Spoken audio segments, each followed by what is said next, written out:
Hi, everyone. We are going to take a second just to let everyone join in before we start. And we want to make sure that we're live.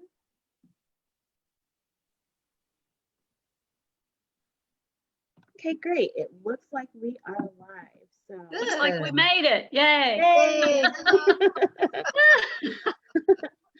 Good evening, and thank you for joining us for our 6th Friends in Fiction official book club meeting and our holiday show. My name's Lisa Harrison, and I'm in Atlanta, and I am joined by my fabulous co-host, Brenda Gardner, in South Carolina. Hi, Brenda. Hi, Lisa and Mary Alice. And I'm so excited because tonight we're discussing A Lowcountry Christmas with Mary Alice Monroe. Hello, Merry Christmas. Mary Alice is a New York Times bestselling author of more than 23 novels, including her latest, On Ocean Boulevard, which I have right here. Ah, thank you. It is the 6th installment of the Beach House series that we're such big fans of. Her beloved Absolutely. Beach House series introduces the memorable and captivating Rutledge family and their close friends. More than 7.5 million copies of her books have been published worldwide, with numerous accolades and awards. A Lowcountry Christmas, which we will be discussing tonight, won a 2017 Southern Book Prize in Fiction, awarded by the Southern Independent Booksellers Alliance. Even with all those accolades, we know her best as one of the Fab Five who we have grown to love so much, our friends in fiction authors who have brightened our Wednesdays during the pandemic. Welcome and thank you for joining us, Mary Alice Monroe. Oh, thank you. We're sisters Thank in you, Friends Mary in Alice. Fiction. Yay. We're all the Friends in Fiction family. We are. Well, it's wonderful to have you, Mary Alice. Thank you. One of the things I wanted to just mention as we get started with tonight is how amazingly your novels seem to always involve really complex interrelationships and parallels between people and nature. Yes. And my favorite quote that I posted on our book club page from this book is about Taylor when he returns home from the war, and he's talking about how similar the desert and the ocean is, and it was just so fabulously put. So I just You have that quote? Oh, I can get that quote. Well, the Maybe reason while- I'm curious, I was going to read something, but that actually is a really good thing to read. Oh, I wonderful. forgot it, as a writer, you don't remember all the lines you've written, but when the time comes, that would be beautiful, because I Okay. think people don't think of the desert is really very vibrant and cool. And anyway, thank you, because that was a great quote. I remember writing that. Oh, wonderful. There was a whole paragraph that I put in the page, and a lot of people, identified with it. But we'll share questions about the book in a few moments. But would you mind, Mary Alice, just telling us a little bit about the book and how it came to be, from your perspective as the author? Yes, it is. There are some books that I, by design, write, and there are some books that I call gifts. And I don't know who gives them to me. I'm writing one right now, and I think a great master, and I'll talk about that next year on the book club when it comes out. But I remember when I wrote The Beach House, the original Beach House, that came to me as a gift. And I just knew what I had to write. And when I wrote Second Star to the Right, which is if you've never read that, that's a fanciful book about a woman who believes she's Peter Pan's Wendy. And she came to me in a dream, and I wrote her book like in 3 weeks. And Wow. this one was, here it is, which I love this. I know there's a paperback. This is the one I love because it's the hardcover, but it's that lovely gift hardcover. And I wanted it to be under $20 because I wanted people to be able to put it in a stocking or, you know, a hostess gift. I Mhm. love the size. So Simon Schuster really great to do that for me. I love that I cover. This is, don't I have this cover. now that must be the library cover, Yeah, is it? I Because think so. there's a lot of discussion for a movie, and we kept back the trade paperback size for that, and it's still under discussion because everyone wants me to make the book sweeter.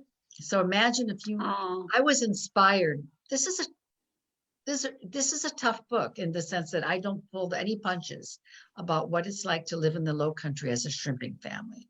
It's mhm. like imagine the movie The Family Stone. If they said no, sweeten it up, no, it wouldn't have the punch. Or It's a Wonderful Life, which actually was my model for writing the book. In that book, it's one of my favorite films.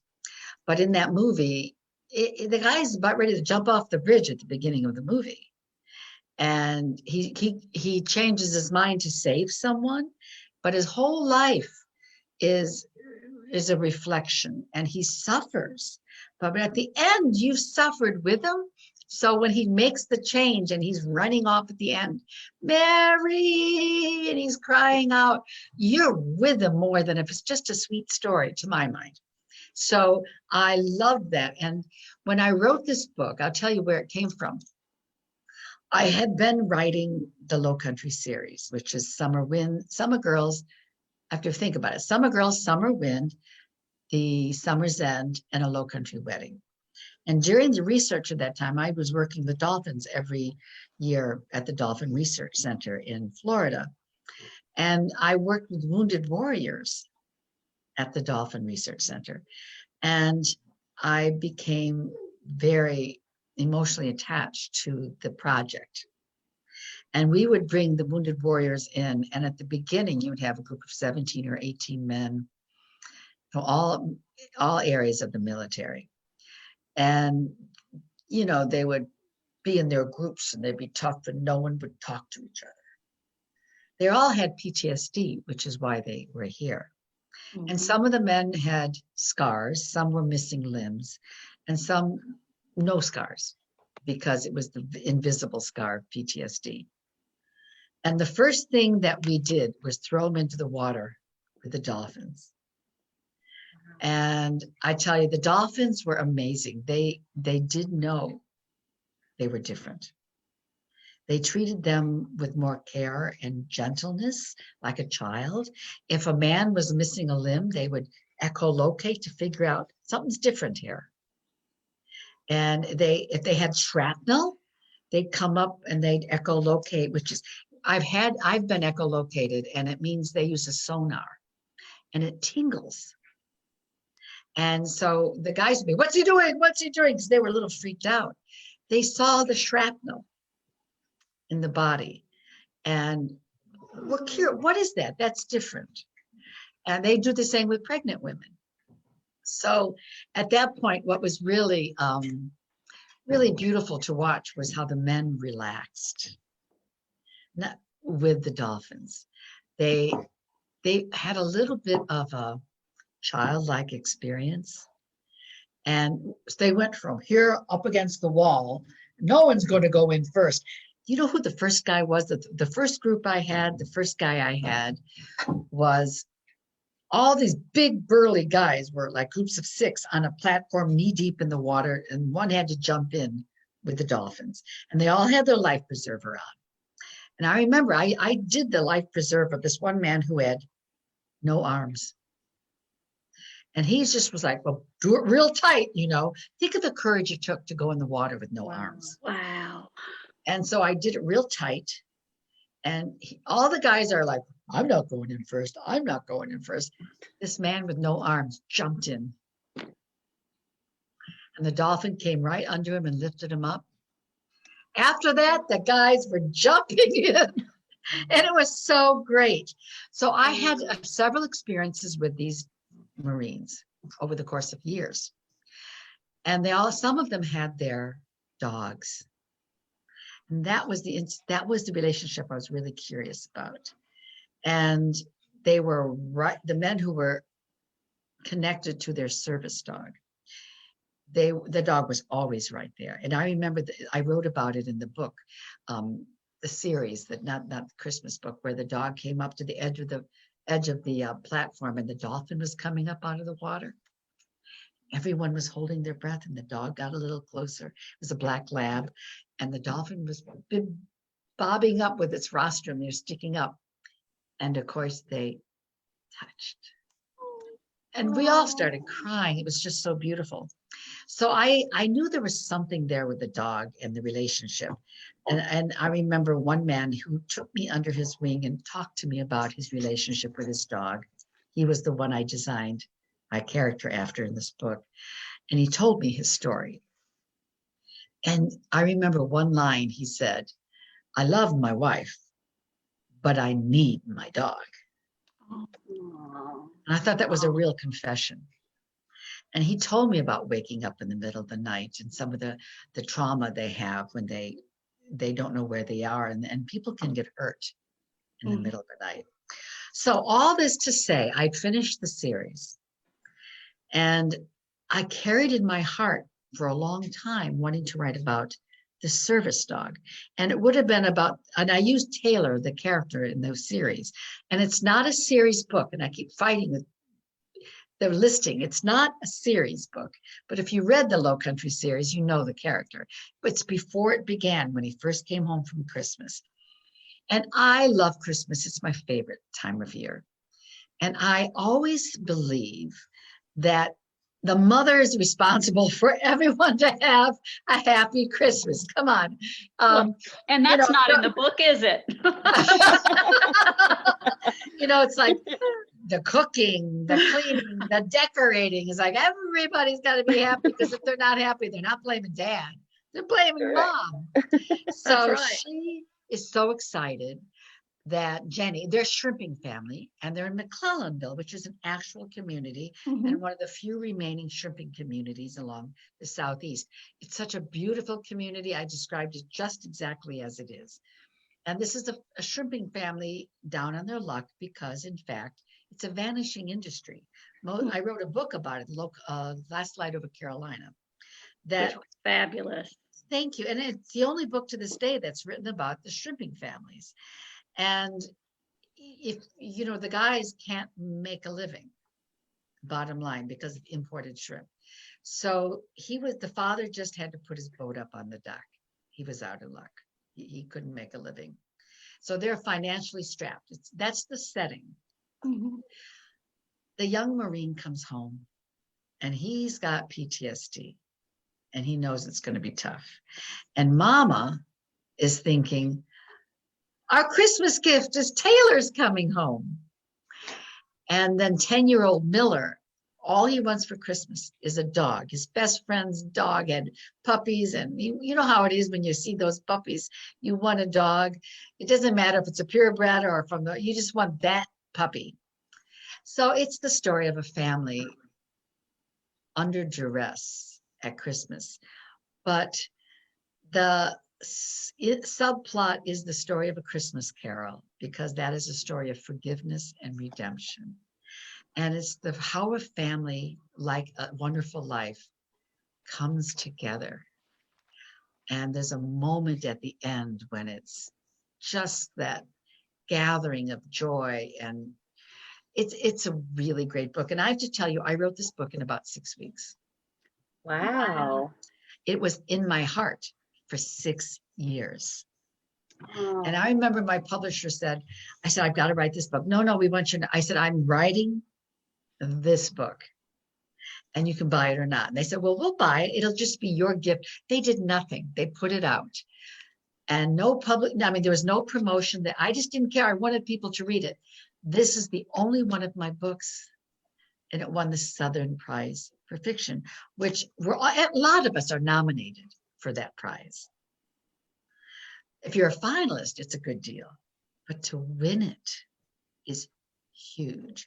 And I just am so thrilled, because it showed that sometimes the book, is special. The book that Mhm. is, it's not, I don't know how to explain it, but it was like when I wrote The Beach House, I knew when I put it out there, it was like magic for me.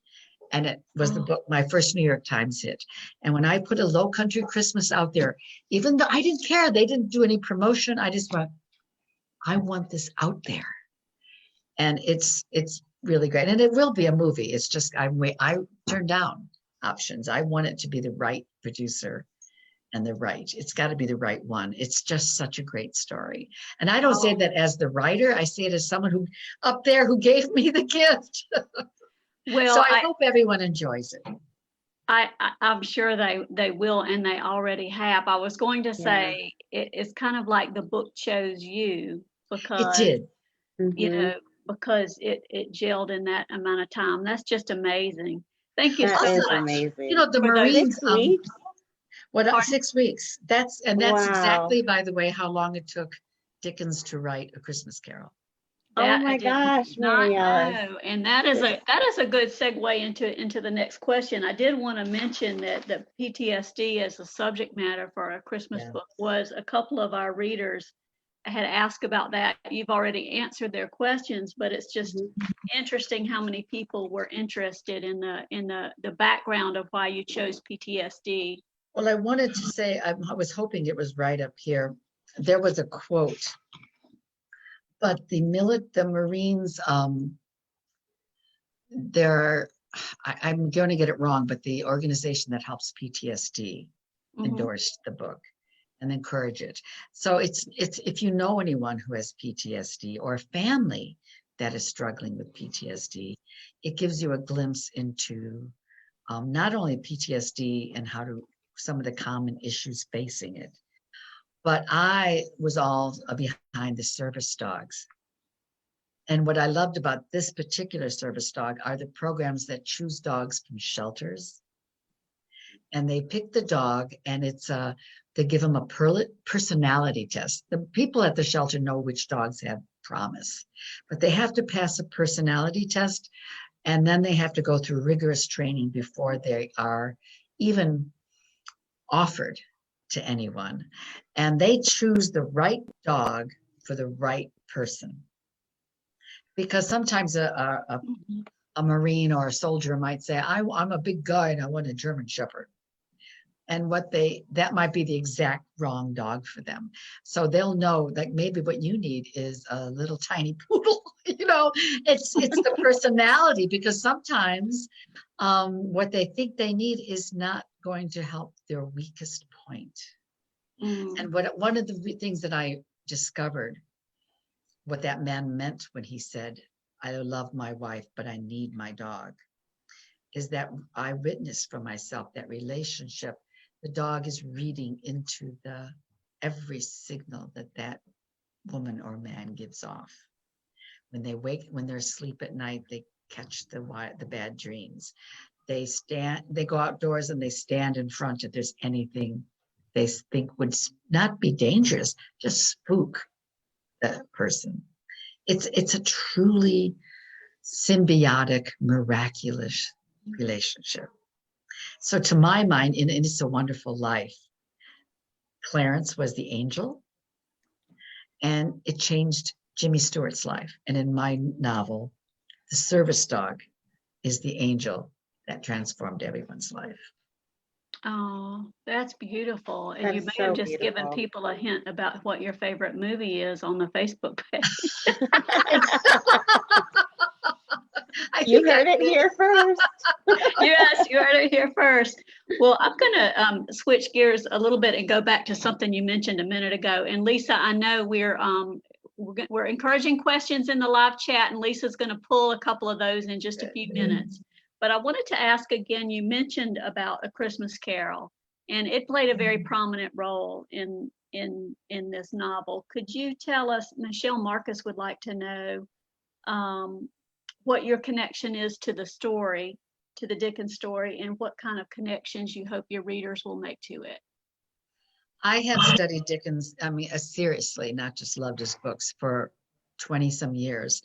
And I spent last winter with experts going to every location for his novels. And if you go, I'll post some more pictures, but I went to the Rochester Festival and it's been an amazing experience. So, and I'll continue to write books that are set against his. For this one though, what I loved about A Christmas Carol, and I think is often overlooked, is it really is a story of redemption and forgiveness. And I do have actual lines from the book in the book. And I always do that to pepper it, just for those people who know the actual text, they'll be surprised, not overdone. And I did that in Second Star for the Right with James Barrie in the Peter Pan. If you read that book, you'll see actual dialogue, and everything is pretty accurate about what I include in that book. That's a joy for me for those readers who love the classics. I like to put that in there. For this particular book, though, it's divided in sections, and I have quotes from the text of Christmas Carol. And I put it there to give it a sense of the tone. I think there's one on Scrooge, and I hope I get it right, about it was dark and darkness was cheap and Scrooge liked it. I mean, Love it. a great Love line. But it was about it's when he was falling into his PTSD. So I tried to constantly use A Christmas Carol, because at the end, there is that sense of joy and redemption at the end of the book, of my book, as well as Dickens's book. Absolutely. That's so well put. I want to quickly mention too, I saw a Q&A that you did a while back in the Post and Courier, the Charleston paper, and you described it to them as Taylor feels like a Scrooge and carries the book as a talisman. As a vet suffering with PTSD, A Christmas Carol helped him believe that redemption was possible. I thought that was a neat connection between Taylor and the Scrooge and how he used the book. Yes. So Lisa, do we have any questions from the chat for Mary Alice? Yes, I have a comment and I also have a question, but I wanted to share this comment from Christy Moore. She says, "Thank you so much for writing this book. My brother fought his PTSD demons to the very end, and you wrote how life is living with someone you love that has PTSD so perfectly in this book." So she wanted to thank you for that. And Thank you for writing that. Thank you for writing that. I have a question from my mom, Joyce. She says, "I'd like to thank you for addressing the struggles of the many men and women who suffer from PTSD. Being from the Vietnam era, I've witnessed it firsthand." She wanted to know if the people that you interviewed, do you stay in touch with those people that you interviewed for the book? Not the soldiers. I sort of respect their privacy and let them go. I'm still in close contact with the people from the Dolphin Research Center, and I promised them a children's book. So I had to finish my contracts. You know, I have so many contracts, and I can do that. So I was actually going to go this year. That was the plan, but I'm not going this year. So it's in the Keys in Florida, but I do keep in contact with them, and I will write that children's book. We can't wait. Now there's something to look forward to. Well, think about this is the story about. Well, I better not say it. I'm just gonna. Oh no, we like just say revealing it's news coming. here. Another dolphin book is coming. Yeah, we love the breaking news. They're like, "Oops, you heard it here first." Well, let me give you a hint. Dickens will be very much involved in my next book. Ooh. Yay. Ooh. I'm writing it now. I've actually been writing it for 18 years. Okay. Wow. It's a book that this was the gift I told you came to me. And it's been a book that when I write, for the last 20 years, I was on a mission. I really was. I devoted myself to writing books that were set against an environment, like dolphins or turtles. And I wanted to create characters that brought that to life. And 20 years I've done that. And I'm very proud of looking at that body of work. And I'm not going to stop necessarily, but I'm moving to write all those other books that I've put aside for a while. So I'm going to always, the environment is part of who I am, but there are going to be some surprises coming. I'm going to have some fun. Oh, well, we are looking forward to it. Thank you. Yeah, we are. But it's a wonderful thing to be at this point in one's life, to look back over 20 years and to see a body of work that had a mission for 20 years. And it succeeded. It really did. I think a lot of people have felt that I very rarely get a letter from someone who doesn't love the book and the characters, but also say, I learned a lot. And that means so much to me. It really does, that I've made a small difference in my lifetime. And speaking of Charles Dickens, that was his goal. He wanted to affect change for those urchins in the street who had such a hard life. And I feel like if I could make a small difference in my lifetime, then that was the mission of 20 years. And this is just, this is not one of them. This book totally stands alone. There are shrimpers in it, and yes, there's a dog in it, but it's a standalone novel.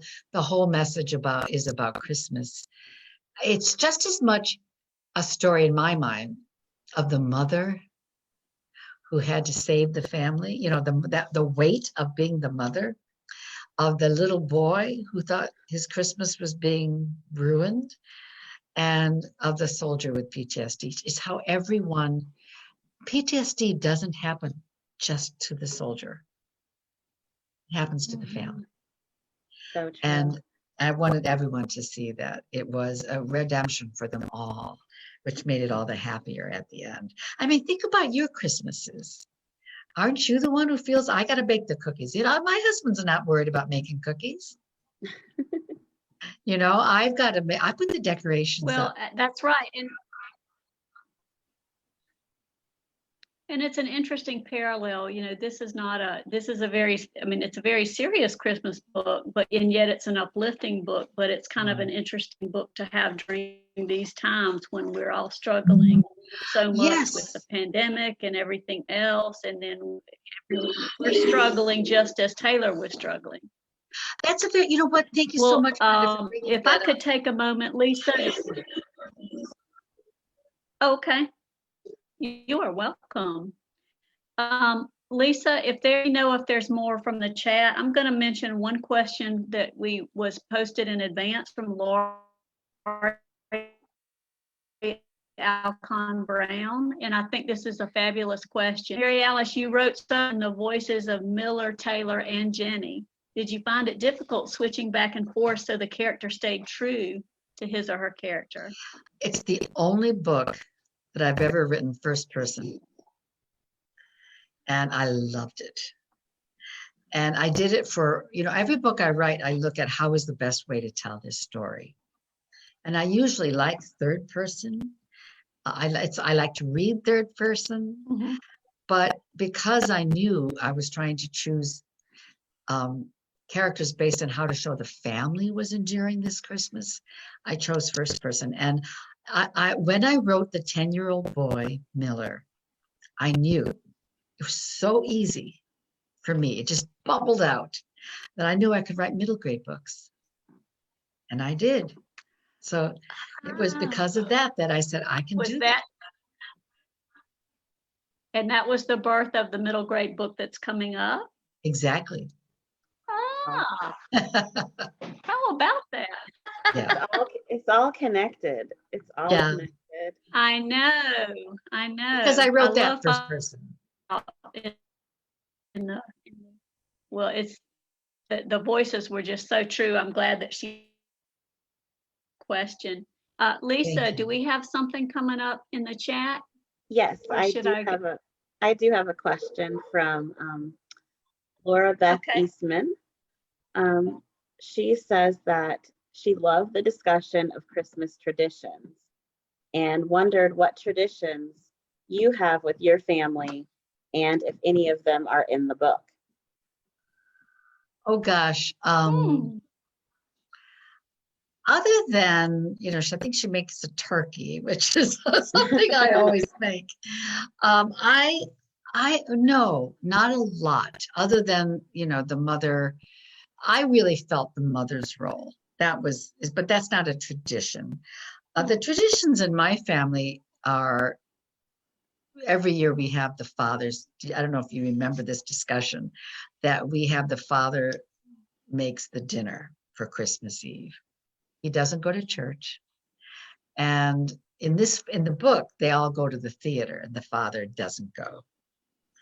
But in our family, it's more that he contributes. He's not a churchgoer, but he contributes to the evening. So when we come home from church, he has dinner for us, and he's cooked it all himself, and he set the table, and it's a very welcoming event. And so that is the tradition that we're now on Christmas Eve. My only son is doing it as well. So it's continuing. The son-in-law is not so much. I guess they didn't grow up with it. But if you have Christmas Eve in my house, all the men have to cook and the women don't cook.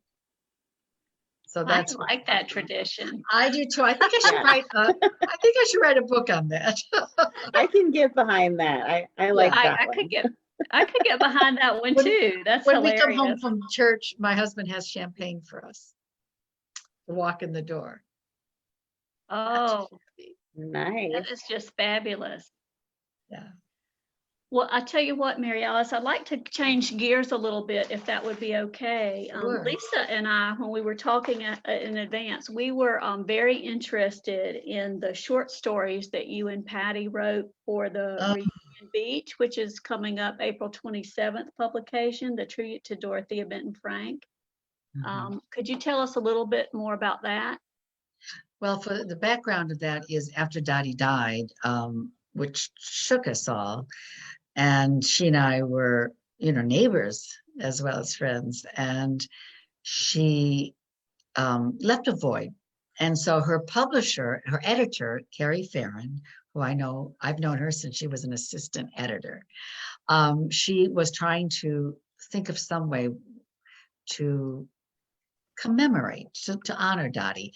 And she came up with the last book she was starting to write was called Reunion Beach. And so she presented an idea to those of us who were her friends. So that would be me and Patty and Ellen Hildebrand, Adriana Trigiani. And I know Gervais Haggerty is a voice you want to pay attention to. I'm going to be introducing her on Friends and Fiction. But she's from Charleston and she's a wonderfully gifted young author who knew her very well. So and there were also a poem from Marjorie Wentworth, who is the poet laureate, and Natalie Dupree's recipe. It's just a love letter. Oh, wow. So we were supposed to come up with our own idea for Reunion Beach, some sort of a reunion on the beach. And I wanted to write about a birth mother, who after 30, almost 40 years, finally meets her daughter for the first time since she released her into adoption. And it was really beautiful. I think it might be one of the best things I've ever written. And it was my first short story.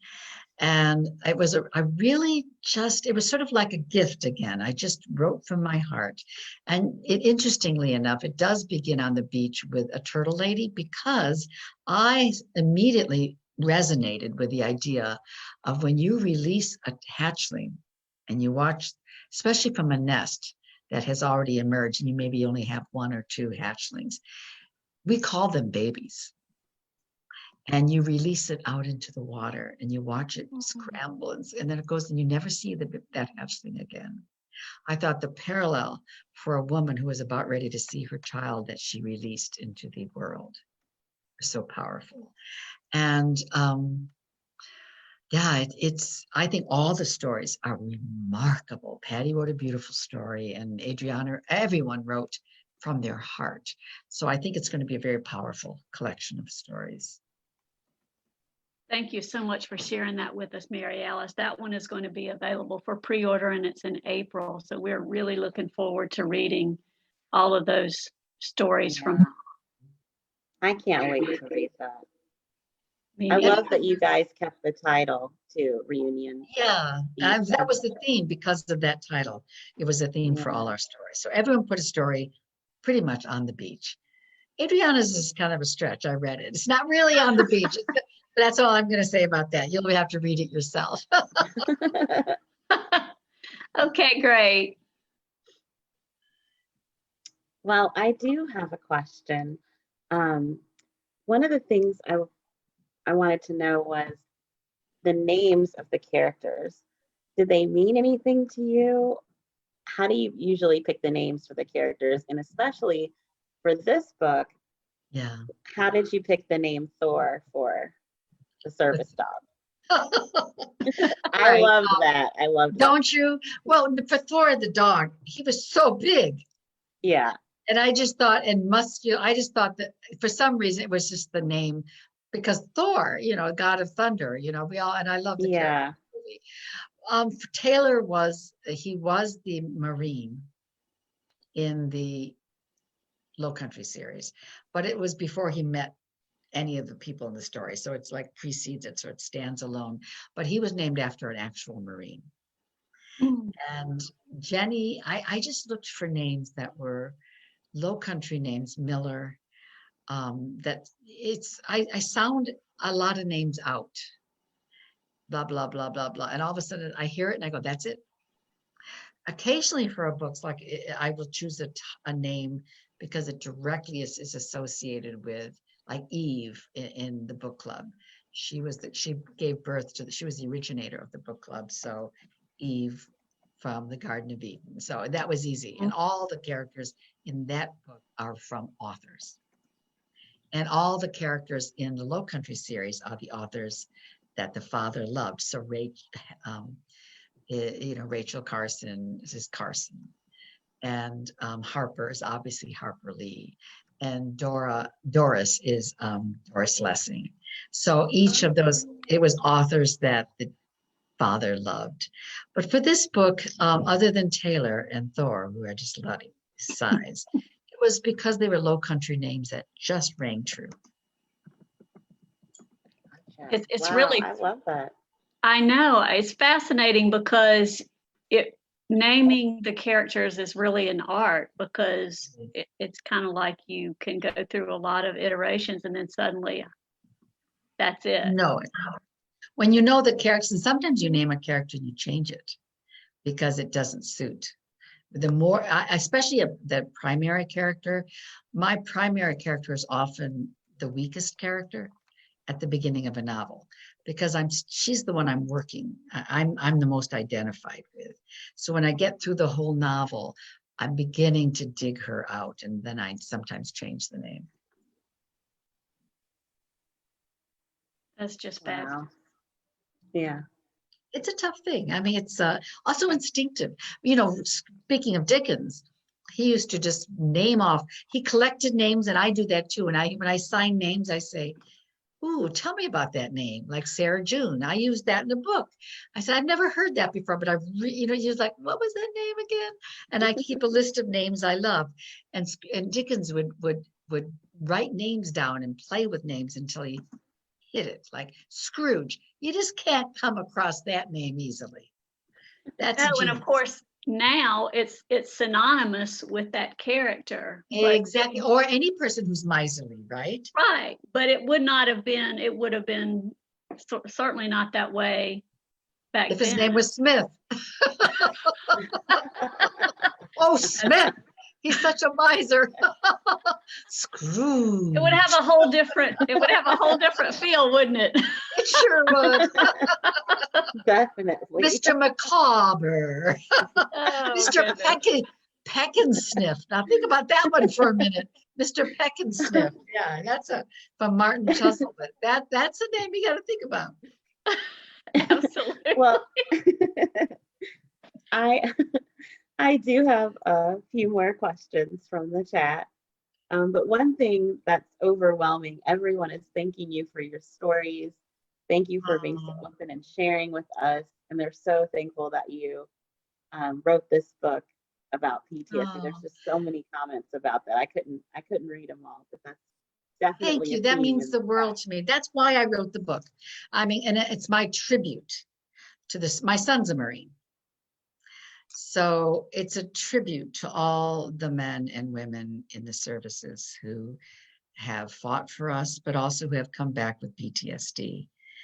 And a couple, one in particular, who didn't make it. And it's serious. And I honor, I mean, for me, it's just about making it. I believe that whenever there's an illness of any kind, you talk about it. You bring, there's no shame. Yeah. You know, especially if you're a serviceman, no shame. It's a wound that you have honorably received. And so we need to do everything we can to both be aware and to honor it because they're suffering from that.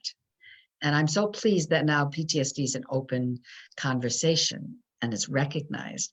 But think of, as you mentioned earlier, Vietnam, when they were just considered lost. Yeah. And I think they called it shell shock. Right. Yeah. Maybe not even back then, but pretty long time ago. Mm-hmm. Mm. So at least we have a name for it and we can talk about it. And Yeah. it's a clinical, a diagnosis. Yes. Now I'm The book, shifting. before people, though, I don't want them to think it is his syndrome, but the story is just as much about the mother working to try and make Christmas. It's about the little boy who wants his dog, you know, who's like, and then his brother gets the dog. He's like, what? I wanted the dog, and Dad said we couldn't afford a dog, and he gets the dog. It's like, how unfair. So it's really about these family dynamics. And I think, I don't want to spoil what happens at the end, but it all comes together to show their best selves come forth. That's so true. I felt so bad for Miller, though. I could not Wow. That help it scene, when the service dog showed up. Worst it Christmas broke my ever. heart.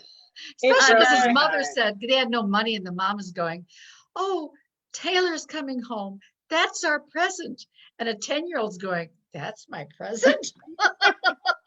Yes. You know, you're 10 years old. You don't want your brother for Christmas. You definitely captured the heart and mind of a 10-year-old with Miller too, for sure. Well, I'm Totally one of did. 10 brothers and sisters, so I know. Oh, wow. Yeah, you would know that well. Yeah. So, Okay. Lisa, go Yes. ahead. I've got a question from Connie Cooper, and she would like to know if you were ever a teacher. Oh, does it show? Oh, yes. I have K through 12. I'm certified K through 12. Yes. Really? Yes. Okay. It was, Awesome. I loved it. It was a calling. And I think I was very happy teaching. It's just, I was put to bed with my pregnancy with Zachary, my third child. And I was actually put to bed twice, but it was the last one when the doctor said, you know, you can't go back. You can either have a child or you go back to teach. Oh, And that's wow. when I started writing my first novel, In Bed. And that was published, and that was The Long Road Home. And I never looked back. I mean, ever since I was a little girl, I knew I was a writer, but I loved teaching. And I think that's probably is indicative. You can see that in my novels, that I'm not a teacher in my novels, but I found a way to bring the world alive. It's because I don't want to teach in my novels. I'm a storyteller. Right, but you educate by story, and that's That's Yeah. it. That's it. fabulous. I Now, don't like novels where the writer's telling you what Oh to yeah, do. shaking their finger. Yeah. No. That's not my job. Well, They I don't know. resonate well with you when they're I don't think telling they you what to know, you know, honestly, when they do that, I don't think they know their subject material well enough to let it go and let it be imbued in the plot and themes and settings. It has to be something you're so familiar with, you can bring the reader to your world. If you're just copying it out of a book, I don't mean this derogatory, but you don't really know that world. And I think there's a difference. So you have to be careful not just as a novelist, if you have a message, it has to be something that is honest and true, and you know that area so well. Otherwise, it becomes a bit of a finger pointer. And no one reads fiction for finger pointing. I don't. Yeah. You know, don't you Well agree? said. Well said. Write nonfiction if you want to do that. That's right. Now, I know Lisa has a question for you about Andy McDowell, but I did want to let you know I located that spot in a Lowcountry Christmas about the Oh, would passage you about read the it? desert. Yeah. Oh, I was hoping you would read it, but What page is it? What are it's you in the chapter hardcover or 4. It's chapter 4, about the 3rd page. Okay, let me get that for you. I can find that. Here we are. It's a treat to hear you read it. That's why I was thinking they don't want to hear me read it. Chapter 4. I'm in a forage. I'm not there. Oh, the Christmas forage. Oh no, the desert and the ocean. What page are you in, the paperback or the I'm in the hardcover? Kindle. Oh, the Kindle. Did that not help? Okay. Well, I It can wasn't read it if chapter 4. Why don't you read that part? okay, Yeah. now I have to get back to it. I am so sorry. Well, while you're waiting, I found this was a little interesting. Oh, I love this. The mother goes out every year for her Christmas forage because they don't buy decorations. They go out into the woods. And that's a very Southern thing, to go out and gather your own decorations. And she said, Mama's eyes gleamed as she picked up her coffee cup. It's time for the Christmas forage. The Christmas forage was an outing that we went on every year. Our mission was to collect pine and fir branches, holly, pine cones, and whatever other decorations caught our eyes in the woods. It was special, just the two of us. No one else came along. She called me her Christmas helper, but I always teased back that I was really her Christmas slave. I looked up at her smiling face, and her eyes were bright with hope. She knew I was still mad at her about the dog, right? And Daddy, that my heart was still aching for the dog. But I knew she felt bad about it and was trying to make me feel better. I wanted to stay mad, but this was our special time. And when I saw that hope in her eyes, I just couldn't hurt her. I loved her too much. So I caved. I nodded and went back to my breakfast. I had to save face after all. That was Miller, 10-year-old Miller. But that whole concept of going out in the woods and gathering your decorations is such a Southern thing. Oh, I love love that. it. I think Yeah. that worked out just as it needed to. Because that was a beautiful passage. I think we Yeah. even talked about that one on our Facebook page. Now we Well, just have, oh, go ahead, I'm sorry. When you look at the Southern house, and you have to make sure that there are no bugs in your moss, but you collect all the magnolia leaves, and you just make your own decorations from what you find out.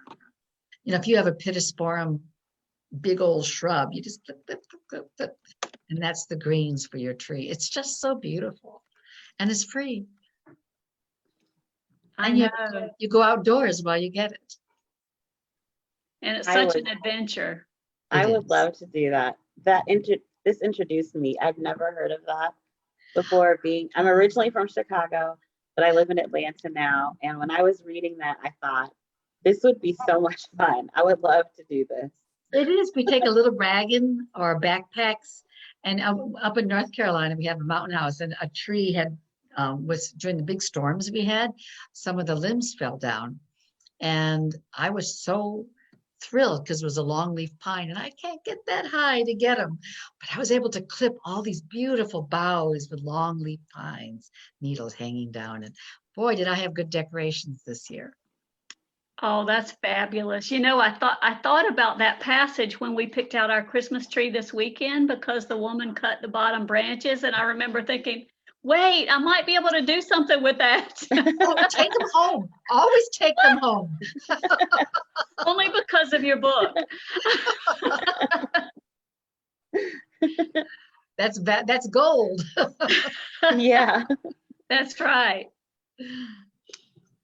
Well, everyone in the chat is they're just so happy that you read that passage. And Oh, I was going to ask a question about Andy McDowell, but I kind of wanted to ask you, you're such a great narrator, and you do your own audio books. And that's something that a lot of the people on our page have mentioned and love.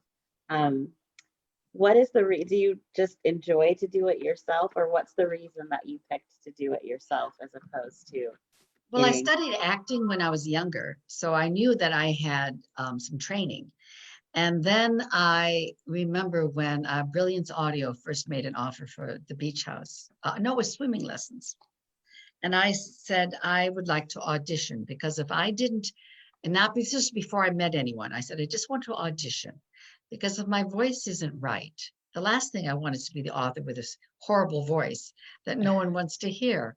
So I went to College of Charleston and I went to the studio and I auditioned and they wrote back and said, absolutely.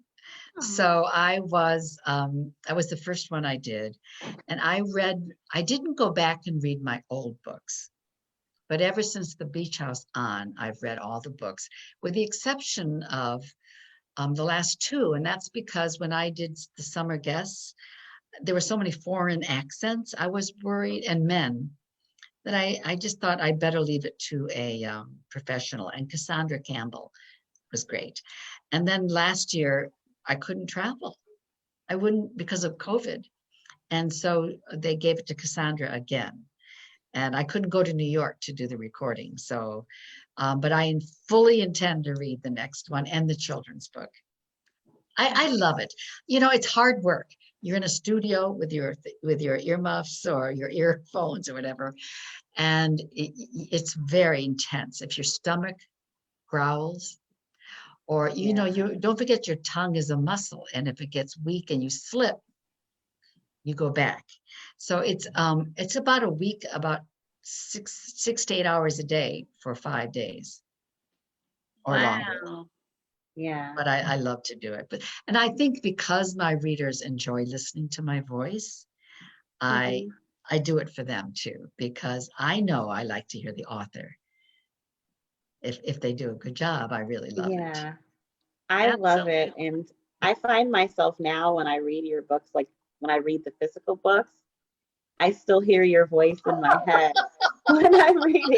Oh my goodness, Lisa, that's good to know. Thank you. I totally did when I was reading Lowcountry Christmas this weekend. I could just hear your voice, and it just made it that much better, you know. Oh, So thank you. I love that you do that. I appreciate that. It's nice because not a lot of people talk about, oh, look who just came to say hello. There we go. Oh, This is Luna, Luna is beautiful. almost a year old, and she's having a bad hair day. Hey, that's all right. She's a puppy. She's at home, so well, I have a lot. Oh, go ahead. I have a lot of calves. Yeah, if you look at my pictures, you'll see a lot of my cavaliers. Oh, they're just beautiful. Thank you. I can't believe it. This hour has flown by. oh my gosh. I can't believe It it, was- but I'm so glad that we asked that question about the narration. But we do want to give you a chance. We do want to give you a chance, Mary Alice, to talk about your upcoming novel as well as your middle grade book, if you'd like, what you'd like to share about that. I'm very excited. The new book is for the adults. It's coming out May 11th, The Summer of Lost and Found. And it wasn't, you know, I've been writing the Beach House series for a while, and I finished the last book with On Ocean Boulevard was Kara, I think, coming full circle. And in this book, I introduced the next generation. But I can't call it that because Star Trek already took that title. So, as also, I did not anticipate the pandemic. And so I write about families, and I wanted to write about the changes I witnessed, but also we're all experiencing, not negative, just how we're adjusting and changing. And also I've gotten a lot of beautiful memories from the pandemic as well. So this is the story of this summer. I wrote it in real time. Now, I'll never do it again. It was very, very hard because you had to rewrite, because as you go through it, your perceptions and your perspective changes on what we're experiencing. And I really know I said what I wanted to say at the ending, but it really is about how these are tough times and delays and troubles. But in the end, we had some great moments. And there's some things we look back on and say, I'm not going to stop doing that. That's something I want to continue. So that's the summer of Lost and Found. And then my middle grade book, which I'm super excited about. I wrote this with Angela May, who is my 10-year assistant. And it's my first, this is Miller's voice taught me, but it takes place on an island. And it's three kids who would be unlikely friends. And there's a girl, a military boy, Brad, whose father's injured, and African-American boy from Atlanta. And they're on this island called Deweese off Isle of Palms, which exists. It's a nature sanctuary. No cars, no stores, no internet. So the kids are like unplugged and they're thinking, worst summer ever. And because it's what we want our kids to do, they go outside and they have to learn to discover and play. And there's turtles in it, of course, but you're on an island in Deweese. But also one thing that I loved is the grandmother's relationship with the grandson. And there aren't a lot of books that have boys who are really important. And I think those key elements make this book very special. So it's called The Islanders, by the way, The Islanders, and it's coming out in June 15th. Okay, that's So all these hullabaloos will go on Friends and Fiction. We'll have our lunch. well. Yeah. I'm sure we'll hear more about it, but we wanted to definitely cover that. So those are available for you. pre-order, and we're really excited about both of those. Thank you. Mary Alice, we want to say just a special thank you for joining us tonight. It's been so much fun, especially so close to Christmas. We appreciate you sharing your time with us. For our readers, be sure to tune in this Wednesday night on the Friends and Fiction page, because I hear that there's going to be an ugly sweater party. Oh, you don't want to miss this one. I had so much fun getting in my ugly sweater. We all did. It was great. Well, we are excited about doing that on Wednesday night. That will be at 7 p.m. on the Friends and Fiction page. Our next book discussion will be our New Year's party with Mary Kay Andrews on Monday, January 18th, talking about or discussing Ladies' Night. So Lisa. Fun. That's a perfect choice. A perfect choice. Thank you. And I want to say to all the mothers and grandmothers out there who are trying hard on this unusual year to make your Christmas special, Merry Christmas to you. And just your presence and your love is all that's needed to make it special. I hope you all have the best Christmas ever. Thank you, Mary Alice. Thank you. Thank you so much for joining us tonight. Merry Christmas. It's been so much fun. Merry Christmas. God bless us, everyone. Yes. Yes. Merry Christmas. Bye-bye. Bye-bye. Thank you. Bye. Thank you.